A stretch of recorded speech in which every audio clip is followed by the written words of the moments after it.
the subconscious demonstrates, doesn't communicate.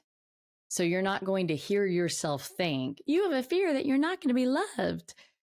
But you might demonstrate that you are abandoning your own needs and desires for what you think somebody else needs and desires. This season on the Living Out Love podcast, we are focusing on you, who you are, what motivates you, what you're here to contribute, and how you can expand. We'll be utilizing my leadership skills and spiritual connection, diving deep into the Enneagram and astrology. Listen every week to become intimately aware of yourself. Only then can you heal and grow. Let's get to work, loves. Hello, loves. Welcome back to the Living Out Love podcast. I am, as always, thrilled to be here. Last week, we started our two-part series on the subconscious mind. And so last week we talked about what is the subconscious, why is it important, and what the heck is in there? Where does our subconscious come from? The soup of the subconscious, I called it. So in case you missed last week, briefly, basically the subconscious is the part of our brain that we are not consciously aware of, meaning we don't hear it think. But it does control or influence, rather, our thoughts and our feelings, and thus our actions.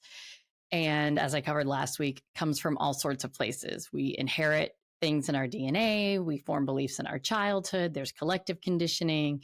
There's media consumption. Like there's all sorts of inputs that affect the subconscious. Now, one thing I forgot to say last week that I do want to mention before we get started today is that our brains are prediction machines. That's what they do. And our brain's job is primarily to keep us safe. And one of the ways in which it does that is by trying to predict our reality. And thus, part of the reason our subconscious matters is because it is a part of predicting our reality. And it is at all times trying to keep us safe and alive and well. And so often our subconscious is making decisions for us before we've even realized it. So if somebody says, well, why didn't you, do XYZ? And you say, that never occurred to me. It didn't occur to me to do XYZ. Well, that's because your subconscious decided for you ahead of time.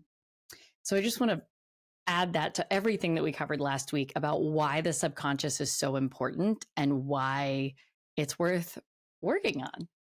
So today we are going to talk all about how to work with the subconscious, both in terms of how to get familiar with it and in terms of how to heal it if there's something you want to change in that soup of yours. So first and foremost with the subconscious, it all starts with observation. That is what we have. We can reflect on patterns. So is there anything in your life that you've been wanting to change that you have just been unable to change? I used the example last week of there's that proverbial example that we use a lot in our culture about that woman that dates the same man over and over and over again, or the man that marries the same woman over and over again. It's like we have these patterns that for some reason we keep reenacting. So that might be a sign that there's something going on in your subconscious that you could maybe look at if you care about changing the pattern. You could also start to reflect and notice, where are you abandoning yourself? Where are you unaware of what you don't, where are you unaware of what you do want? Like, are there places where your instinct is to take care of other people so much that you don't even know what you want? Have you gotten feedback that doesn't make sense to you? And have you heard that feedback multiple times? These are times in which it's kind of a clue that you might have subconscious work to do. I would also look at, do you have anything that seems, quote, irrational? So are you dealing with anxiety in ways that you're like, why am I having anxiety about this? Or why am I having fear about this situation, this interview, this flight, whatever it is?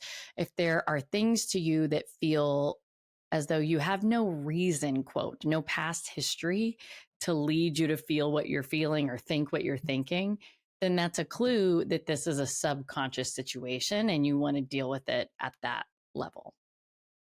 Now, the best way, in my opinion, to really work with your subconscious and to develop an ongoing intimate relationship with your subconscious is to be in the moment, aware of your body.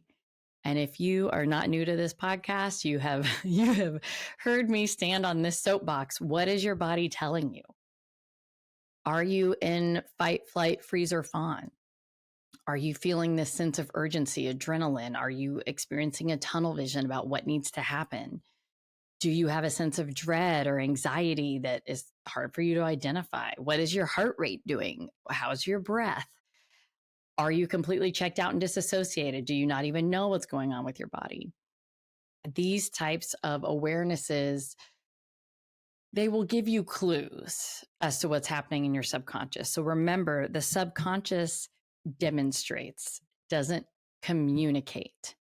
So you're not going to hear yourself think, you have a fear that you're not going to be loved.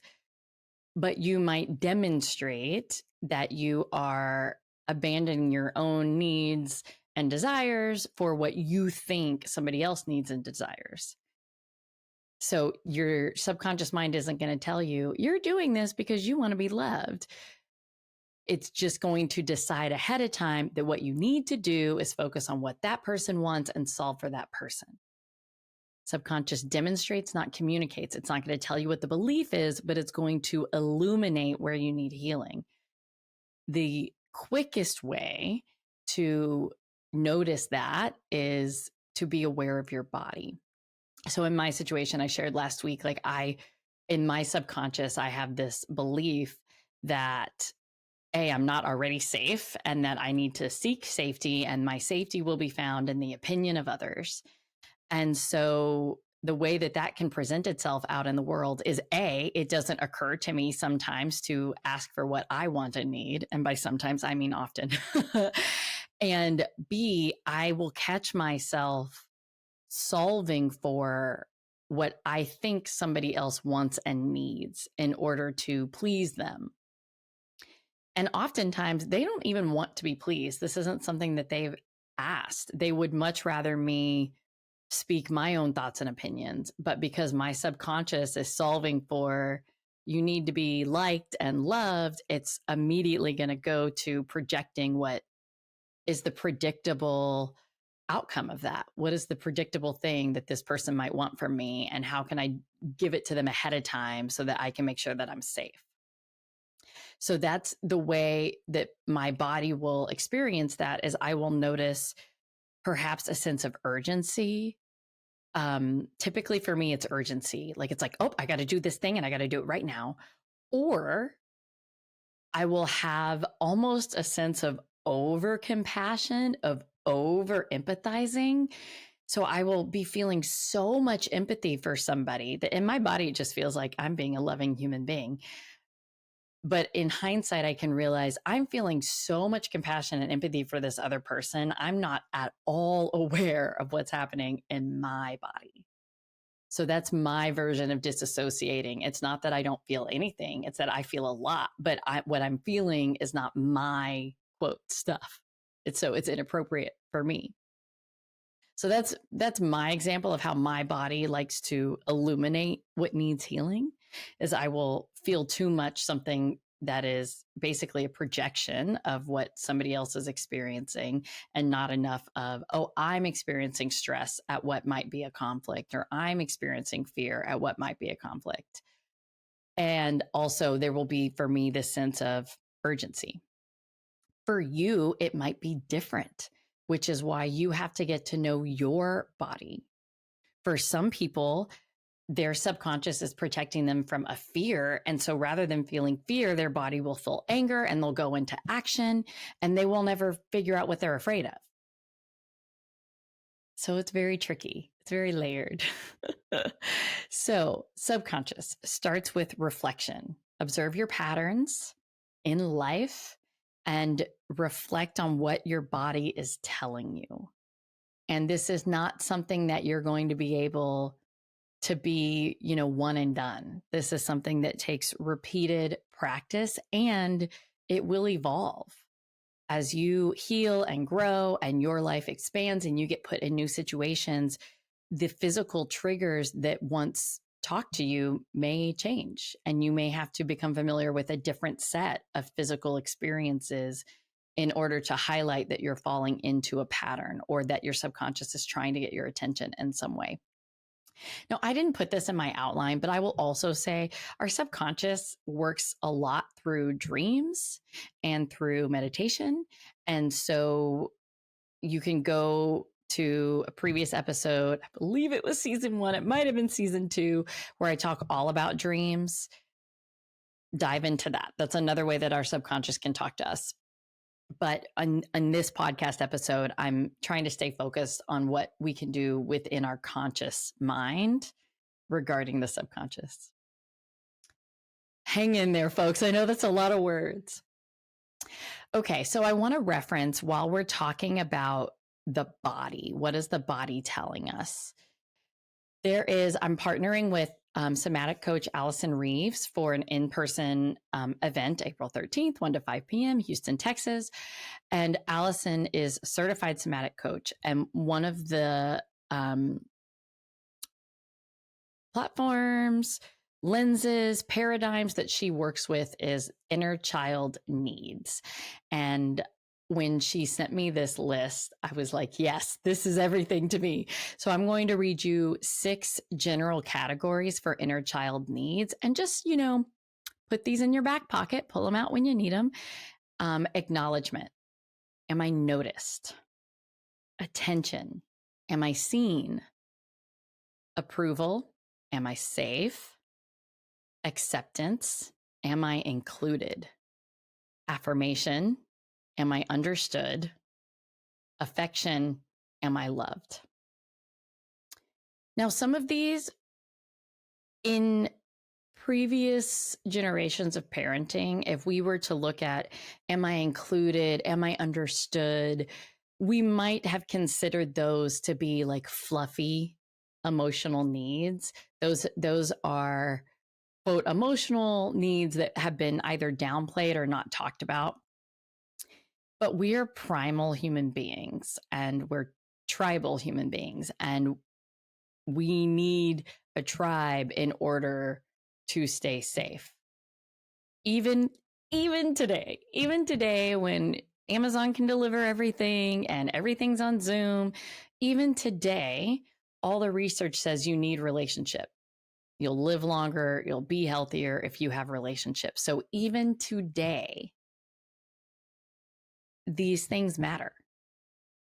So as a child, if one of these perhaps was not fully fleshed out, or you wrote certain beliefs around what it takes to be safe, what it takes to be understood, what it takes to be loved, at some point, you're most likely going to outgrow that scenario. What served you as a child will likely not serve you every day of your life. At some point, you're going to need a new set of skills.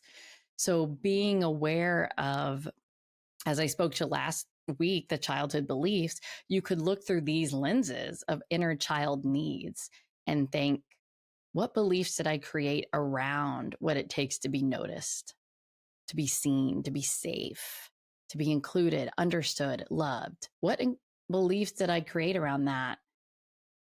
And how are those being demonstrated to me? Because again, we can't trust that we're going to understand our subconscious. So you really have to look in hindsight and think,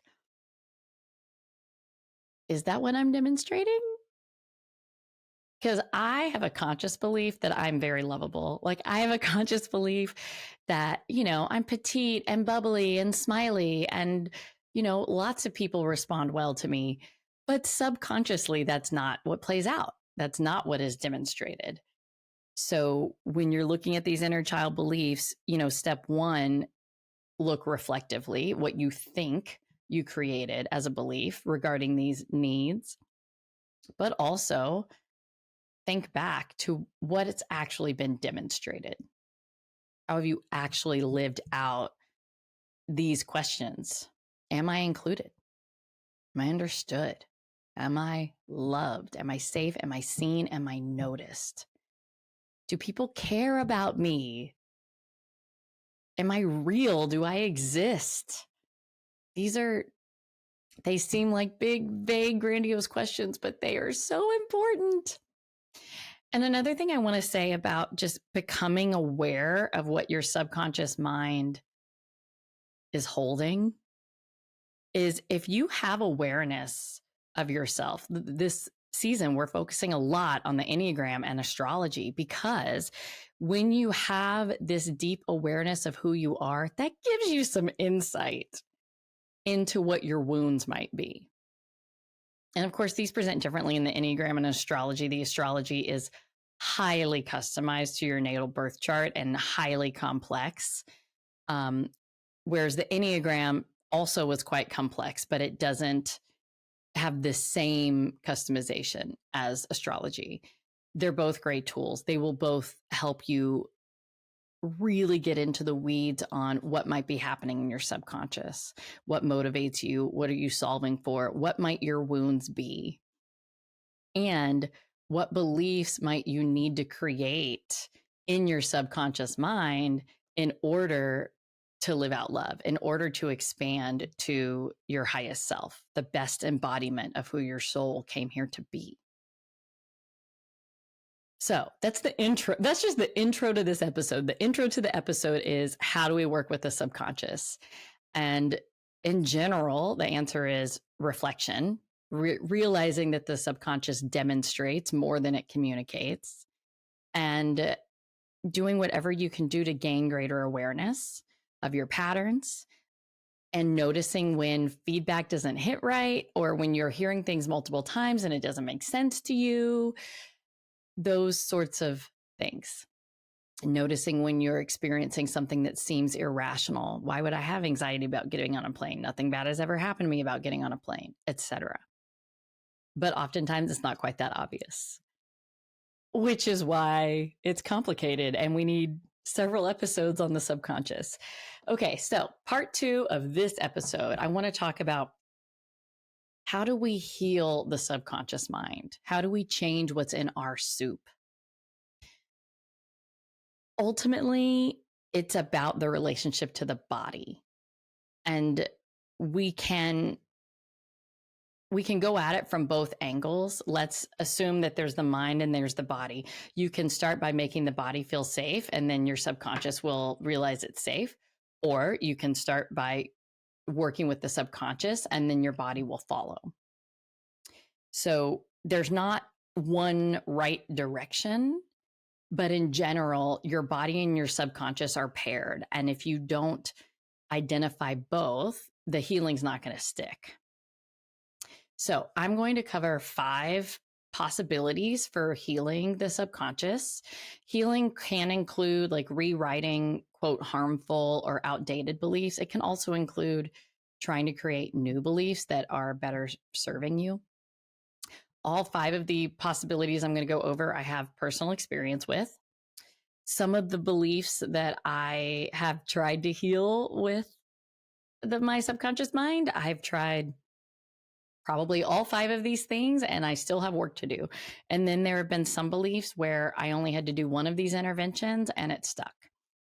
So I say that to lay the groundwork of, there's not one method that's going to work for you, because we don't know what we don't know about the subconscious mind. We can't predict what's going to be the thing that helps us heal it. So I just invite you to be surrendered to the process and see what works.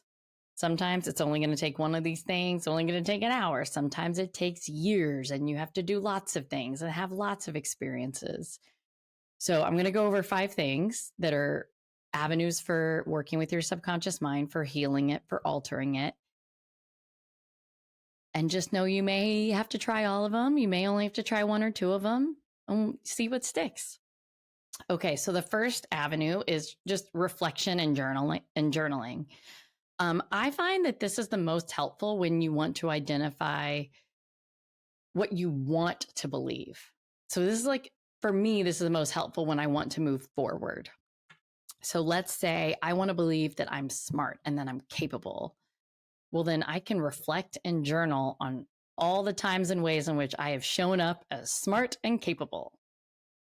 And the journaling aspect is important here. It is important that we write things down. There's been lots of research about what happens to our brains when we write things down. And I'm not going to reference it here, but it is important for our learning. It's important for the brain's alignment with our thoughts and ideas. They have proven this in terms of healing trauma. They've proven this in terms of attaining goals. So both in terms of healing negative and creating positive, it's important that we write things down. So for journaling, for me personally, I find journaling most effective when I'm trying to cement into my subconscious a new belief. So somewhere in my subconscious, I have a belief that I'm not smart enough or that I can't figure things out.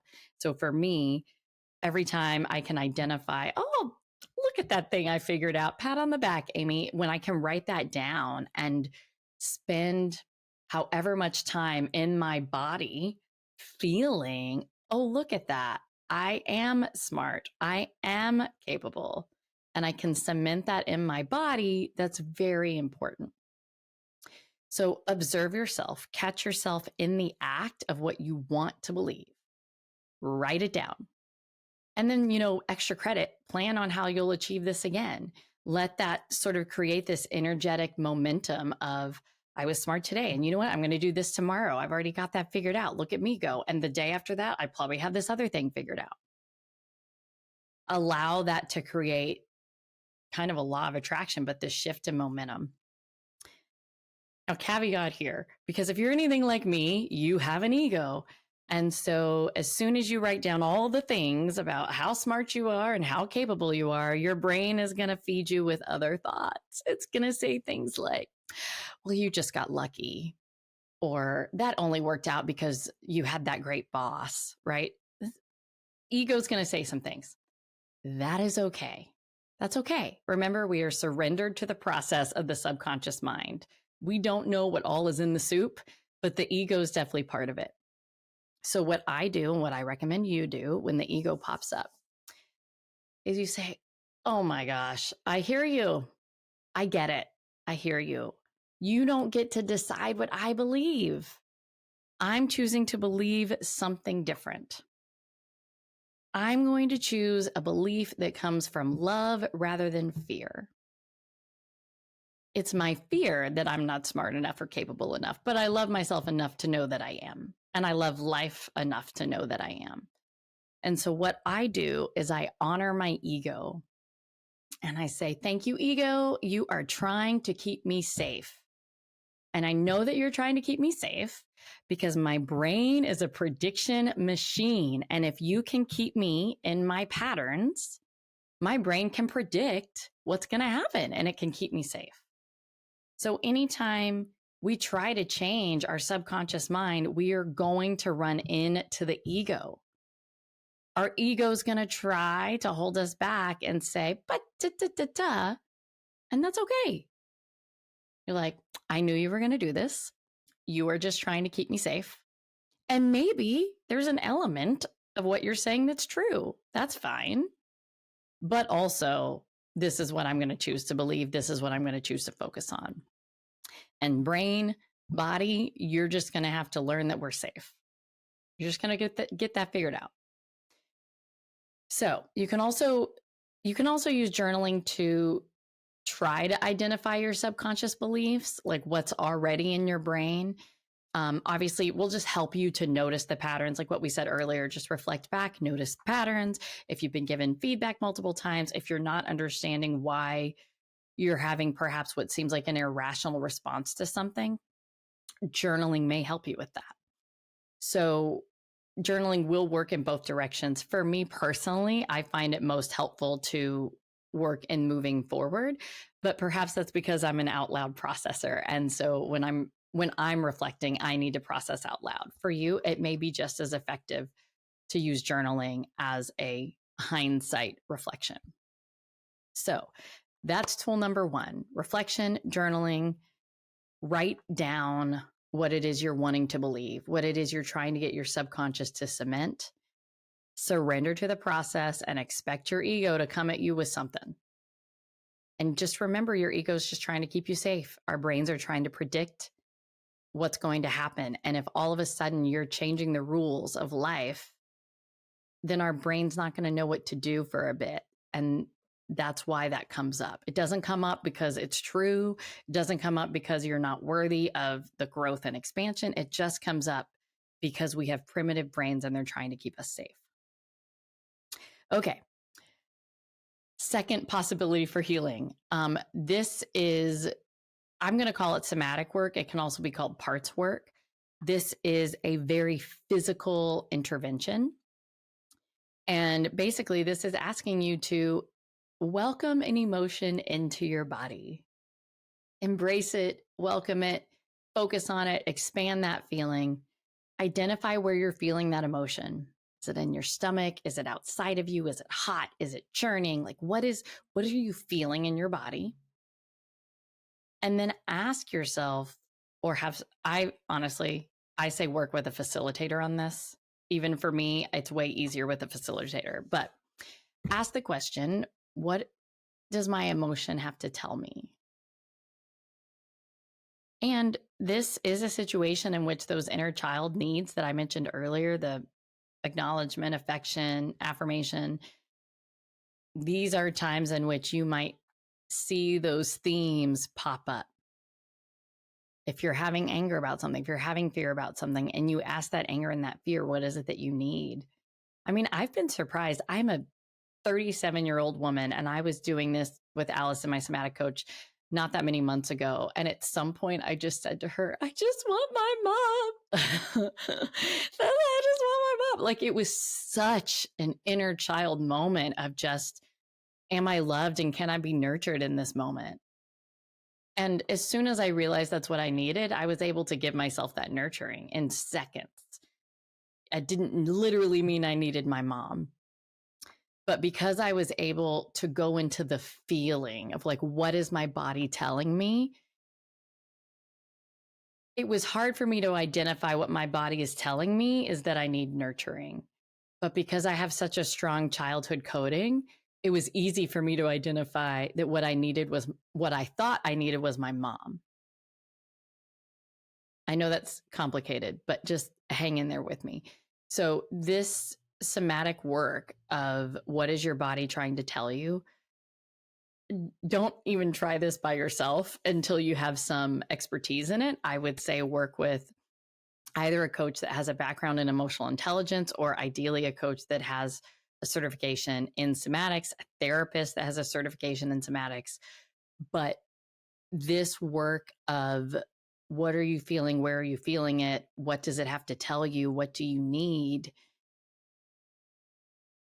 It's a very hard thing to learn on your own. It's much easier to learn when somebody can help you facilitate the process. Because often we try to ignore the body's signals.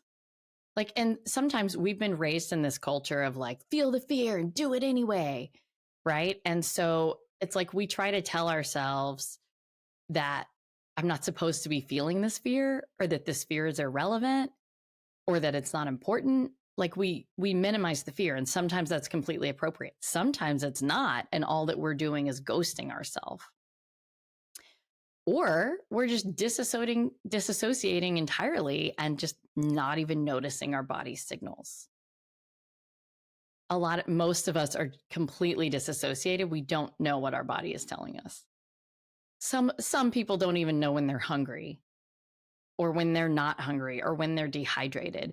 So then when you try to go to, okay, person that doesn't even know when you're dehydrated, let me ask you, how do you identify with this very subtle emotion that takes skill and practice? So I talk a lot about, do you feel your feelings? Can you identify them? But it's not easy, and it takes practice. Now, when we do give our body the mic, so to speak, our body will tell us not directly, but it will tell us what's happening in our subconscious, and or it will at least tell us what our subconscious is solving for. When we ask our body to communicate with us, there's this innate intelligence. And sometimes there's nothing to be done. Sometimes we just have to feel the feeling. And then we're like, okay, I felt it. Now I'm going to move forward. Sometimes we realize, oh, my body's feeling this because it's just stuck in the past. It's not even realizing that we're in the present now. The subconscious and its relationship to time is very murky. And so, for me, I have often felt unsafe for whatever reason. And then I get into my body and I let it speak. And I realized that I just needed to tell my body, and I needed to tell my subconscious, you're safe. Look around. I will point out to you all the ways in which you're safe. And it will reprogram. My body will settle. It will slow. My heart rate will slow down. My breath will relax and expand and slow and deepen. But I have to do the work of noticing and ideally writing it down. And even, especially in those like deeply seated things, like for me, the story that I'm not safe and that my safety lies in the opinion of others. This is such a deeply seated thing that I've healed time and time again, and then it pops back up. Even once I've realized, oh, I'm safe, my subconscious is acting on something that's not true, I can move forward, but a lot of times it's still moving forward on quote sea legs. It doesn't, just because you've identified that what's happening in your body and in your subconscious isn't actually relevant to the current day, doesn't mean you're going to be able to skip forward through life. It's still going to be uncomfortable, but it will unlock your ability to move forward. So again, when you're doing the somatic work, the parts work, the working with the inner child, how that will play out, there's such a vast possibility of outcomes. Sometimes it's just going to open up a whole new Pandora's box of unacknowledged wounds. Sometimes there's very layered, I kind of feel like there's spider webs of beliefs that are all kind of connected, and you have to unravel a little bit at a time. Sometimes it's quick and easy. Sometimes it's just this one thing and you're like, oh, this thing happened. I made it mean that I wasn't safe. Now in hindsight, I realize what I could have made it mean was that I can choose differently. And as soon as I rewrite that belief, I can choose differently, then I'm able to move forward. So again, any time with the subconscious, but also with the body, you just can't predict where it's going to take you. I encourage you to be surrendered to the process. And remember that the subconscious demonstrates more than it communicates. But the closest you're ever going to have to communicating with your subconscious, I believe, is my personal opinion, is in your body and in your body's awareness of the day-to-day. Part of the reason I believe that is because there are a lot of other tools, which I'm about to talk about, that are so profound and significant when working with your subconscious, but they're often tools that require a facilitator and that require a certain state of being. So if it's therapy or hypnotherapy, etc., you don't have access to that all the time. Some people won't have access to that ever. Whereas journaling and working with your body, these are things that we can all do. Okay, so that was the first two: journaling, reflection, working with your body, somatics. Third tool for subconscious healing or rewriting is hypnotherapy. Personally, this is one of my favorite interventions. I think it's fascinating, like just from a analytical point of view, I just think it's fascinating. I also think it's really relaxing. And as a deeply emotive, sensitive being, I really enjoy the process of observing my emotions rather than being controlled by them, it seems like.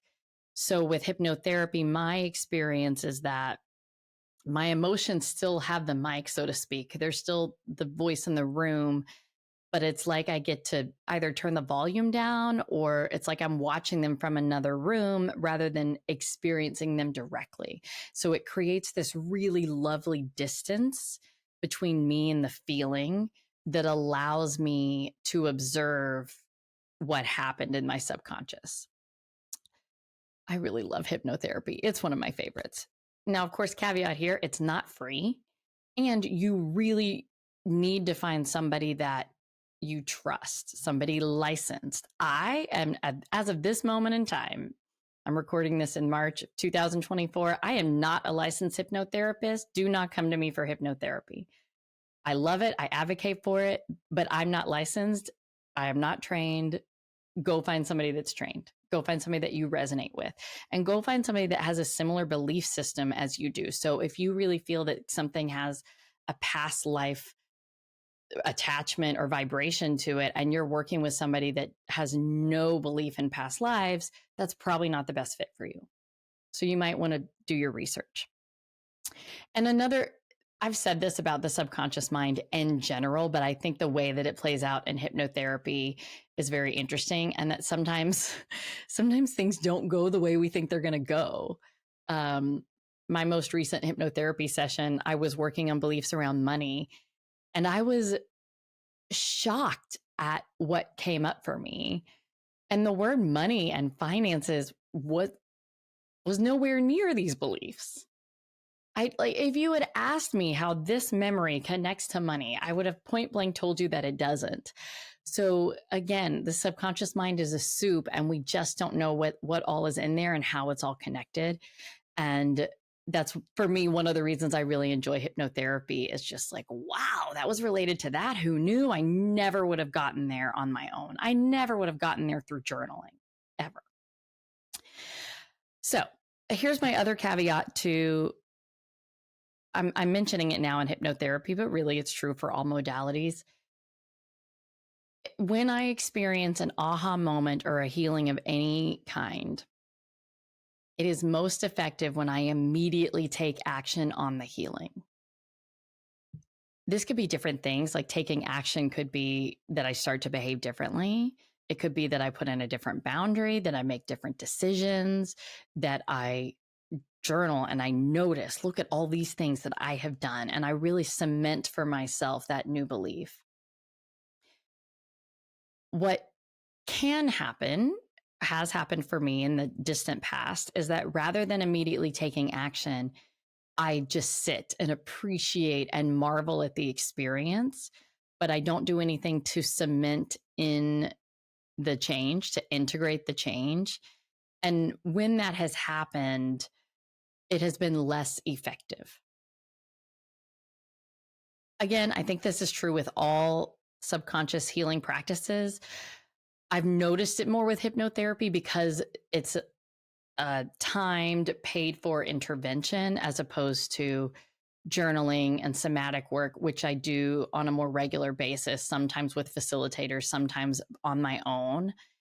So anytime that I've paid for an intervention where I'm really trying to get at what's beneath the surface, what have I not been able to name, I do find that once I get that awareness, it is way more likely to stick and to become more impactful if I take immediate action. Okay, so that's hypnotherapy. Again, hypnotherapy is my personal favorite, but I would never choose hypnotherapy instead of bodily somatic awareness parts work or instead of journaling. It's a complement. Okay, so the fourth modality that I recommend is psychic healing. This is similar to hypnotherapy in the sense that usually psychic healing is getting you to a certain frequency, a brainwave state, and working at you in a subconscious level. This can be Reiki and Eden energy medicine. It's more likely to be theta healing, which is geared towards belief work. And there are absolutely other energetic modalities that I'm not aware of. So if you're going to work with a psychic healer of any kind, again, do your research. Personally, I haven't found it necessary to work with someone that only identifies as a healer. I often will work with intuitives that are just intuitives, and they can give you psychic information, but then they can also facilitate a healing process and hold space for you as you heal. This is all go with what resonates for you. Find somebody that you trust. Find a process that makes sense to you, that makes sense for you. Sometimes with psychic healing, this will look like an angelic intervention. You'll go into a meditative state and you might listen to a psychic tell you the angels are doing this, the angels are doing that. And you might not see that or have an awareness of it, but you might feel some tingling or you might feel a warmth. That could be all it takes. Sometimes it's a guided journey, like you might do a guided meditation on working with your chakras or doing a cord cutting. Like there's guided journeys for working with the subconscious mind, releasing things that you no longer want to hold on to.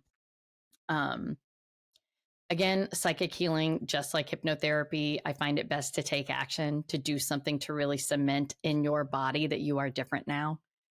And whatever it was that you are releasing or rewriting, that you get it into your body and integrate it. And remember, like the subconscious mind is a soup and it's constantly being bombarded with collective consciousness, with whatever you're consuming. And so even though you may have a really profound healing experience with whatever method or modality, it's never a one and done, because we're always being bombarded with stimuli that our brain is sifting through. Okay, so the last method for working with the subconscious, probably the most popular method, is just talk therapy, or there's other forms of therapy that might include tapping, EMDR, ART. Personally, the therapy that I've had, or more specifically, I had counseling with tapping, and I did find tapping to have immediate effects that regular talk therapy would not have had. For me, tapping was usually not a one and done type of method. It usually wasn't as effective as hypnotherapy, but it was effective. And it would be layer by layer over a period of time. I usually could tell that tapping was effective because either I would leave the session feeling more energized and more focused and alert, or I would feel really tired. Like I needed to lay down. I was releasing stuff. I needed to drink water and lay down. So for me, tapping in conjunction with talk therapy, EMDR, eye movement desensitization and reprocessing, is another really popular researched method for working with the subconscious mind and the conscious mind. I've not personally tried it, but I know people that have had significant results. I've observed them over time. I've seen it for myself, and there's a lot of research behind it. So that's another avenue. And this is an avenue that if you have mental health insurance, something like EMDR or ART might be covered by mental health insurance, whereas something like hypnotherapy might be harder to find coverage for. So ART is accelerated resolution therapy. And again, not something I've done personally, but I have observed it in others and I've seen significant results. I've heard from people that they have significant results in one sitting, and I can vouch for it to that extent. All of these are researched methods, the tapping, the EMDR, and the ART, and all of these are really good, solid methods, especially if you're somebody that has really great insurance, and kudos to you if you are. So, wow, this has been a long episode, but so good, right? The subconscious is so important. It's so important. So I encourage you to start working in the ways that you can. And for me, that would be start with your body. What is your body doing, telling you? And if all you do is find one thing, just if you can only pay attention to one thing. So like, okay, I'm going to pay attention to my heart rate, or I'm going to pay attention to my breath, or I'm going to pay attention to my gut. Whatever it is, start to develop your awareness in your body of what's happening. Also journaling. Those are two things that you can start to do for yourself. You can accomplish a lot in those two things. If you have the luxury, the time, the money, or the social network to have something facilitated for you, I highly, highly, highly encourage some somatic experience, even if it's not an ongoing practice for you, but having some sort of somatic experience it will pay dividends. Again, my favorite is hypnotherapy. Psychic healing is also a good option, and talk therapy, also solid options, especially when paired with a research-based method for healing and changing your conscious and unconscious beliefs. So, loves, that is a wrap for our 2-part series on the subconscious mind and why it matters. And I just want to remind you that our brains are always trying to keep us safe. And our subconscious mind will make decisions for us ahead of time in order to keep us safe. And that is why it's important to do the work. But I also want to inform you, you get to choose what you want to believe. So just because somebody tells you the stock market is volatile doesn't mean that the belief you want to encode in yourself is that the stock market is volatile. Perhaps the belief you want to encode in yourself is that the stock market is fun and I enjoy risk. I don't know. I'm not choosing that for you, but just giving you examples that as you go down this journey, you get to decide what you want to believe. Isn't that a beautiful gift? That's part of the free will that we get as divine beings having a human experience. Remember, the subconscious demonstrates more than it communicates. But if you want to communicate, that will be found in the body. So, thank you for listening. I know this has been a long episode, but I am about 100% sure that something in here was valuable for you. If so, share it with a friend and join us coming up Saturday, April 13th, 1 to 5 p.m. Subconscious Sanctuary. I will be partnering with my somatic coach, Allison Reeves, and we will be working on somatic and psychic healing for the subconscious. It is going to be amazing. I'm so excited about it. I hope to see you there. Link is in the show notes. Have a good week, loves. Next week, we are getting started with the Enneagram. We're going to get started. So come back. It's going to be good. I'm so excited. Talk to you next week, loves. Bye. Thank you for listening to the Living Out Love podcast. If this episode was helpful for you, there are 3 ways that you can share the love. You can send this episode to a family, friend, neighbor, leave me a rating and review on your favorite podcast platform, or comment and ask questions on YouTube.